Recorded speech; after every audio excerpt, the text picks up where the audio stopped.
जय श्री कृष्णा दोस्तों, आशा करती हूँ श्रीमन नारायण की कृपा से आप सभी कुशल से होंगे। आज हम कार्तिक मास के महात्म्य के 26वें दिन के 26वें अध्याय के महात्म्य की कथा सुनेंगे। बोलिए श्री कृष्ण भगवान की जय। नारद जी ने कहा, देवगणों के ऐसे वचन सुनकर धर्मदत्त ने कहा, सब मनुष्य भगवान विष्णु की प्रसन्नता के लिए विधिवत आराधना, यज्ञ, दान, व्रत, तीर्थ तथा तपस्या आदि करते हैं, किंतु कोई ऐसा सरल उपाय बताइए कि जिसके करने से इन सब का फल प्राप्त हो।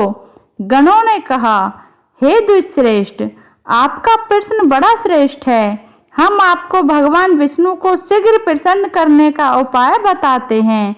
हम इतिहास सहित प्राचीन वृत्तांत सुनाते हैं, सावधानी से सुनो। प्राचीन काल में कांचीपुरी में चोल नामक चक्रवर्ती राजा राज्य करता था। उसी के नाम से उसके देश का नाम भी चोल ही प्रसिद्ध था। राजा चोल के राज्य में कोई प्राणी दरिद्र, दुखी, पापी व रोगी ना था।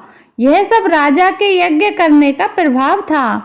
ताम्रपर्णी नदी के दोनों किनारों पर सोने के यज्ञ स्तंभ सुशोभित थे। हे द्विजवर, एक दिन वह राजा भगवान विष्णु के पास गया। भगवान उस समय शीश शैया पर योग निद्रावश सो रहे थे। राजा ने उनकी मणियों, मोतियों और स्वर्ण के दिव्य फलों फूलों द्वारा पूजा की। वह साष्टांग प्रणाम करके भगवान के चरणों के पास ही बैठ गया। थोड़ी देर के बाद राजा ने अपनी नगरी कांचीपुरी के ब्राह्मण विष्णुदास को वहां आते हुए देखा। विष्णुदास भगवान की पूजा के लिए तुलसी दल और जल लिए हुए था। विष्णुदास ने वहां आकर भगवान को विष्णु सूक्त मंत्रों द्वारा स्नान करवाकर मंजरी तथा दलों से उनका विधि पूर्वक पूजन किया। विष्णुदास के चढ़ाए हुए दलों से राजा के चढ़ाए हुए मणि, मोती व स्वर्ण के फूल ढक गए। राजा यह देखकर क्रोध में भरकर बोला, ढोंगी मूर्ख, तूने मेरी चढ़ाई हुई मणियों, मोतियों व सोने के फूलों को तुलसी दल व अपने सादे फूलों से ढक दिया है। तू बेचारा भला भक्ति करना क्या जाने। तूने मेरे किए हुए विचित्र श्रृंगार को बिगाड़ दिया है। राजा की बात सुनकर विष्णुदास को भी क्रोध चढ़ गया और वह राजा के गौरव को तुच्छ समझकर कहने लगा, हे राजन, तुम भक्ति करना नहीं जानते, तुमको अपने धन का घमंड है। बताओ, आज से पहले तुमने भगवान के कितने व्रत किए हैं? देवगण ने कहा।